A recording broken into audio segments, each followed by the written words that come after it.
जय मसीह की। स्वागत है आपका हमारे दूसरे थिस्सलुनीकियों के तीसरे अध्याय के अध्ययन के दूसरे दिन में। आज हम पद 6 से 12 को देखने वाले हैं। दरअसल हम इस अध्याय के अंश पर 2 दिन चर्चा करेंगे, क्योंकि यह 2 थिस्सलुनीकियों के तीसरे अध्याय का सबसे महत्वपूर्ण भाग है। यहाँ पर पौलुस कुछ व्यावहारिक बात कर रहा है, प्रैक्टिकल बातें। वो एक ऐसी समस्या के बारे में चर्चा कर रहा है जिसके विषय में वह पहले थिस्सलुनीकियों में भी लिख चुका था। पर कुछ बातें होती हैं जिन्हें हमें बार बार हमें बोलना पड़ता है, समझाना पड़ता है। एक बार में लोगों को समझ नहीं आता। मेरे साथ तो यह है, कई बार परमेश्वर ने मुझे एक ही बात समझाई। हो सकता है आपके साथ भी ऐसा हो। खैर, यहाँ पौलुस काम न करने के विषय में बात कर रहा है। आज हम देखेंगे कि काम न करने के क्या खतरे हो सकते हैं। कल हम देखेंगे वो काम करने के क्या सकारात्मक मूल्य हैं। क्योंकि काम करना इतना आवश्यक है, इसलिए काम न करना खतरनाक है। मैं आपके लिए पद 6 से 12 तक पढ़कर सुनाता हूं और उसके बाद हम इस पर गहराई से चर्चा करेंगे कुछ समय। पद 6 से 12 में पौलुस लिखता है, प्यारो, हम आपको अपने प्रभु यीशु मसीह के नाम पर आदेश देते हैं कि आप उन भाई बहनों से अलग रहें जो काम नहीं करते और उस परंपरा के अनुसार नहीं चलते जो आप लोगों को हमसे प्राप्त हुई है। आप लोगों को हमारा अनुकरण कैसे करना चाहिए, आप ये स्वयं जानते हैं। आपके बीच रहते समय हम अकर्मण्य नहीं थे। हमने किसी के यहाँ मुफ्त में रोटी नहीं खाई, बल्कि हम कठोर परिश्रम से रात दिन काम करते रहे ताकि आप लोगों में से किसी के लिए भी भार न बने। हमें इसका अधिकार नहीं था, ऐसी बात नहीं है, बल्कि हम आपके सामने एक आदर्श रखना चाहते थे जिसका आप अनुकरण कर सकें। आपके बीच रहते समय अपने आप को यह नियम दिया, यदि कोई काम करना न चाहे तो वह खाने भी न पाए। अब हमारे सुनने में आता है कि आप में से कुछ लोग आलस्य का जीवन बिताते हैं। वे स्वयं काम नहीं करते और दूसरों के काम में बाधा डालते हैं। हम ऐसे लोगों को प्रभु यीशु मसीह के नाम पर आदेश देते हैं और उनसे अनुरोध करते हैं कि वे चुपचाप काम करते रहें और अपनी कमाई की रोटी खाएं। यह नए नियम में कुछ व्यवहारिक पदों में से एक है जो सीधे सीधे बात करते हैं, जो सीधे बताते हैं कि हमें क्या करना चाहिए ताकि हम इस तरह का जीवन जी सके जैसा प्रभु हमसे चाहते हैं। यहाँ जो शब्द है आलस्य या फिर बोला है काम नहीं करते, उसका असली जो शब्द उपयोग हुआ है यूनानी भाषा में, उसका अर्थ है उच्छृंखल रहना या फिर भगोड़ा। सेना में अगर कोई सिपाही सेना को छोड़कर अपने दायित्वों को छोड़कर भाग जाता है तो यह शब्द का उपयोग किया जाता है। यहाँ पे इसका अर्थ है कि कोई अपने दायित्व से भागकर वो दूसरों पर आश्रित हो गया है। और पौलुस कहता है कि जो काम नहीं करते, अपने दायित्व को नहीं निभाते, आलसी हैं, उनसे दूर रहो। और आने वाले 2 दिन में हम इसके बारे में चर्चा करने वाले हैं। अब जब हम इन पदों को पढ़ते हैं तो कुछ प्रश्न हमारे दिमाग में आते हैं। अब पौलुस यहाँ कह रहा है कि कुछ लोग आलस्य का जीवन बिताते हैं, वे स्वयं काम नहीं करते और दूसरों के काम में बाधा डालते हैं। और वह यह भी कहता है कि यदि कोई काम करना न चाहे तो वह खाना खाने भी ना पाए। और यह बात सुनकर कुछ प्रश्न दिमाग में आते हैं, तो हम उन प्रश्नों के बारे में बात करते हैं और कौन काम ना करने के आलस्य के खतरों के बारे में भी हम बात करेंगे।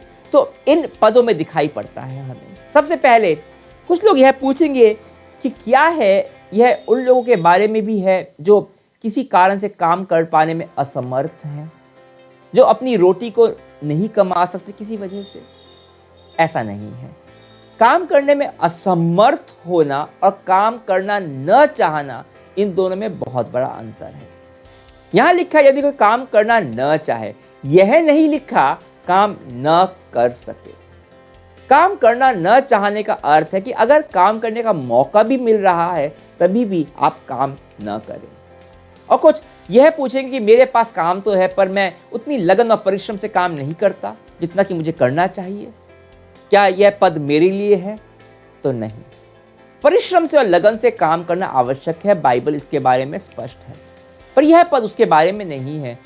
यह पद उनके बारे में है जो जिनके पास ना तो काम धंधा है ना करना चाहते हैं। वे काम करने में सक्षम हैं, उनके पास मौका भी है, मौका आता भी है, पर फिर भी अपने भरण पोषण करने के लिए भी वो काम करना नहीं चाहते। और यह अपेक्षा करते हैं कि उनका ख्याल दूसरे लोग रखेंगे।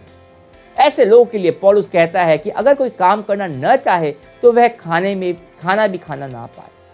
ऐसे में प्रश्न आता है कि क्यों परमेश्वर इतने कठोर और निष्ठुर हो रहे हैं। देखिए, शब्द पौलुस के हो सकते हैं, पर प्रेरणा वो तो पवित्र आत्मा की है, परमेश्वर की है। तो क्यों परमेश्वर इतना निष्ठुरता से कहते हैं कि वह कहते हैं जो काम ना करना चाहे वो खाना भी ना खाए?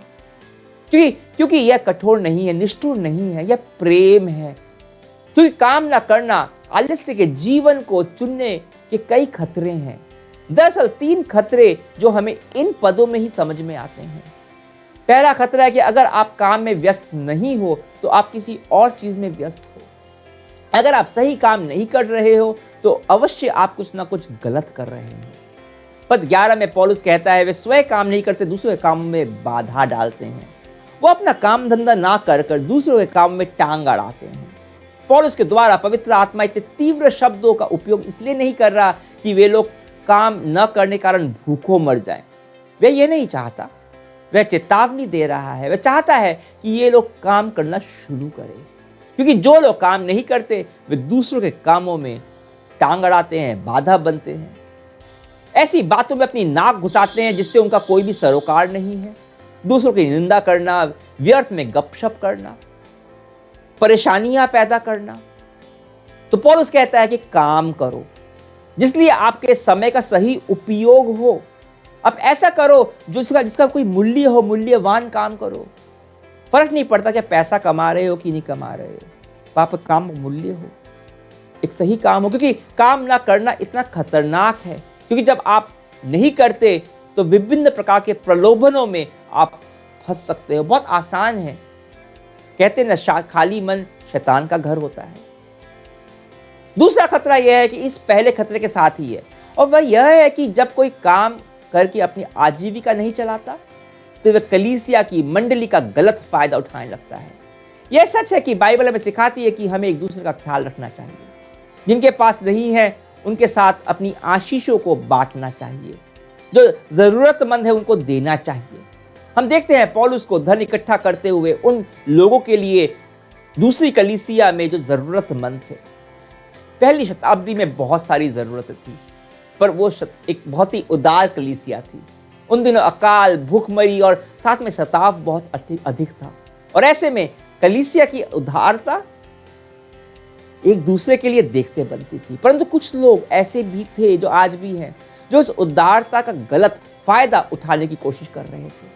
उनको लगा कि उन्हें काम करने की आवश्यकता नहीं है, और वे लोग मंडली की उदारता को अपने जीवन यापन का जरिया बना सकते हैं। और ऐसे लोग आपको कहीं भी मिल जाएंगे, कई मिल जाएंगे। और इस तरह के परजीवी पैरासाइट किस्म के लोग वे आपकी उदारता का गलत फायदा उठाना चाहेंगे। एक उदाहरण मैं आपको देना चाहूंगा। एक व्यक्ति मेरे पास आया और अपनी परेशानी बताने लगा। मैं उसको बहुत अच्छे से जानता नहीं था। उसने कहा उसके पास काम नहीं है, पैसे नहीं है, घर की हालत बहुत खराब है, खाने को भी नहीं है। मैंने उसके साथ सुसमाचार बांटा, परमेश्वर के प्रेम के बारे में बांटा। उसको मैं परमेश्वर को स्वीकारा उसने। और उसके बाद याकूब की पत्री में के दूसरे अध्याय में लिखा हुआ है कि यदि किसी को वस्त्रों की आवश्यकता है, उनके पास खाने तक को ना हो, और आप उनके लिए सिर्फ प्रार्थना करो, और उनकी शारीरिक आवश्यकताओं को की वस्तुएं उन्हें ना दो, तो फिर इसका क्या फायदा। इसलिए अपनी सामर्थ्य के अनुसार मैंने उसकी आर्थिक मदद की, एक बार नहीं कई बार की। फिर मेरी नजर में एक काम आया, एक नौकरी आई जो मुझे लगा कि वह कर सकता है, उस नौकरी से उसकी समस्या हल हो जाएगी। तो मैंने उसे उस नौकरी के विषय में बताया। मैंने सोचा था कि इस मौके को सुनकर वो खुशी से उछल पड़ेगा, परमेश्वर को धन्यवाद देगा। परंतु वह उत्साहित होने के स्थान पर नान नुकुर करने लगा, कुड़कुड़ाने लगा, बहाने बनाने लगा कि वह यह काम क्यों नहीं कर सकता। और तब मुझे समझ में आया कि वह विश्वासी होने का सिर्फ ढोंग कर रहा था। वह मेरा फायदा उठा रहा था, वो मंडली का फायदा उठा रहा था, क्योंकि उसने दूसरे लोगों से भी पैसे मांगे थे। और पौलुस ऐसे लोगों से दूर रहने की सलाह देता है। यीशु मसीह नहीं चाहता कि उनकी देह का कोई भी गलत, अनावश्यक फायदा उठाए। परमेश्वर चाहता है हम उनका ख्याल रखें जो लाचार हैं, अक्षम हैं, जरूरतमंद हैं। पर परमेश्वर कभी नहीं चाहता कि अपने स्वार्थ के कारण कोई हमारा फायदा उठाए। और यही नहीं, जब कोई मंडली पर जानबूझकर इसलिए आश्रित हो जाता है क्योंकि वह आलसी है और काम करना नहीं चाहता, तो वह यीशु मसीह को एक व्यापार बना देता है, एक व्यापार की तरह देखता है। ऐसे लोगों से सावधान रहिए। काम ना करना और मंडली को सेवा करने के मौके के रूप में न देखकर अपने फायदे की नजर से देखना, मसीह की देह को व्यवसाय बना डालना है। इसलिए मंडली में आलस्यपन इतना खतरनाक है। और एक तीसरा खतरा है, तीसरा खतरा काम ना करने का यह कि आप उस व्यक्तित्व विकास, उस चरित्र गठन के मौके से चूक जाते हो जो काम के जरिए होता है। इसलिए पौलुस कहता है कि चुपचाप काम करो और अपनी कमाई की रोटी खाओ। यह जो तीसरा खतरा है दरअसल एक मौका है, असल में मौका है जिसके बारे में हम कल को चर्चा करेंगे। पर आज के लिए मैं कुछ लोगों के लिए विशेष प्रार्थना करना चाहूंगा। आप लोग जो अभी सुन रहे हैं, आप में से हो सकता है शायद कुछ लोग ऐसे हों जो काम ढूंढ रहे हैं। आप काम करना चाहते हैं पर आपको मौके नहीं मिल रहे। मैं पहले उनके लिए प्रार्थना करना चाहूंगा कि परमेश्वर उनके लिए द्वार खोले, और फिर हम सबके लिए आइए साथ मिलकर प्रार्थना करते हैं।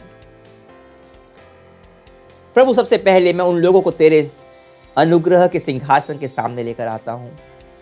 उनके लिए हम मिलकर प्रार्थना करते हैं जो काम ढूंढ रहे हैं। प्रभु उन्हें बुद्धि दे, साहस दे, सामर्थ्य दे, अपना विश्राम दे। उन्हें यह समझ आए कि तू प्रभु यीशु उनके साथ है। तू उनकी आवश्यकता को जानता है, समझता है। उनके लिए द्वार खोल उनके लिए काम करने के लिए, सेविकाई के, और जिससे वो तेरी महिमा दे पाए। अब मैं उन सबके लिए प्रार्थना करता हूँ जिनके पास कोई ना कोई काम है हमारे लिए। फर्क नहीं पड़ता कि वो काम रोजगार के लिए है या फिर सेवा का काम है। जो भी काम तूने उन्हें दिया है, घर में माताएं, बहनें, पत्नियां, हो सकता है वो पैसा नहीं कमा रही हैं पर वो सेवा कर रही हैं। इसलिए हर कोई जो भी कुछ कर रहा है, जो भी काम तूने उन्हें दिया है, उस काम को तू आशीषित कर। हमें आलस्य से दूर रख। हमारे काम के द्वारा हम तेरे को महिमा दें। आलस्य हमसे दूर रहे, आलस हमसे दूर रहे, हम व्यस्त रहे ताकि प्रलोभन से दूर रहें। यीशु तेरे नाम से प्रार्थना करते हैं, आमीन। कल हमसे जुड़िएगा। हम आज के ही संदेश का दूसरे भाग में फिर से मिलेंगे। तब तक के लिए स्वस्थ रहिए, व्यस्त रहिए और प्रभु में बढ़ते रहिए। परमेश्वर की महिमा हो।